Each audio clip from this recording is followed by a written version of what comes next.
Petit palato, petit poupou. Bon d'api, c'est bon d'être un enfant.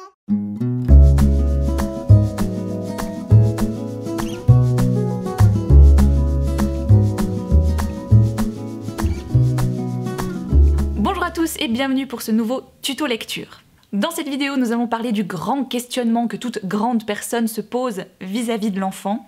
Faut-il leur expliquer que certaines choses n'existent pas, que ce qu'ils peuvent lire dans les livres est faux?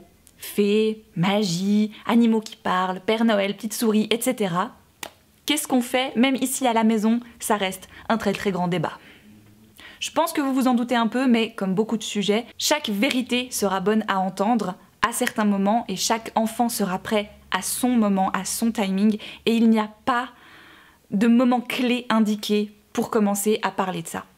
Dans le cahier parents, ce que j'ai tout de suite aimé, c'est cette première phrase qui mélange ces deux aspects, la vérité et l'imaginaire, la réalité et l'imaginaire. Le travail des parents consiste à tracer les frontières de la réalité sans dessécher le territoire de l'imaginaire. Écrite par la psychologue Catherine Mathelin, et j'ai trouvé que c'était beau, que c'était exactement... Voilà, j'avais besoin de lire ça en fait, et j'ai trouvé que ça... Voilà, que ça réunissait parfaitement ces deux aspects-là, c'était très, très joliment dit.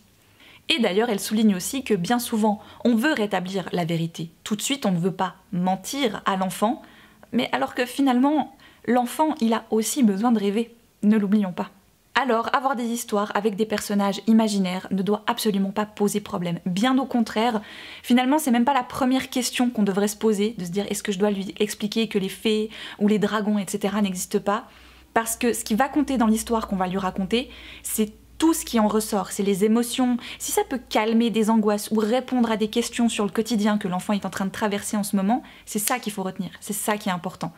On peut d'ailleurs prendre comme exemple l'album Max et les Maxi Monstres, ultra connu, etc.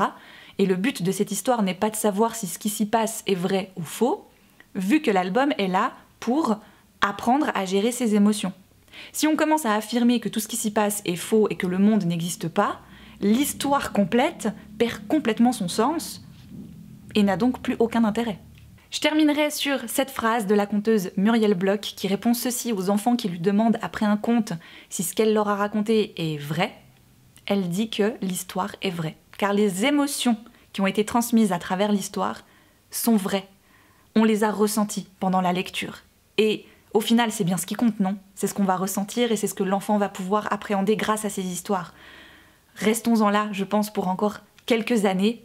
Et petit à petit, avec le feeling, avec leur propre rythme, ils sauront et ils apprendront à découvrir ce qui est vrai et ce qui n'est pas vrai. Et garder une grande part d'imaginaire, moi je pense que ça peut pas faire de mal.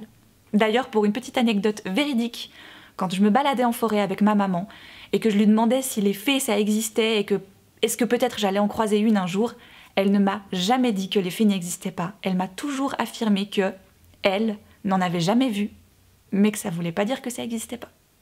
Dans la partie des commentaires, je vous laisserai nous dire, vous, ce que vous pensez de ce sujet. C'est un sujet très vaste, c'est un sujet sur lequel tous les parents n'ont pas forcément le même avis, et c'est bien normal, mais pour ça, on est toujours curieux de vous lire. C'est vraiment toujours un plaisir.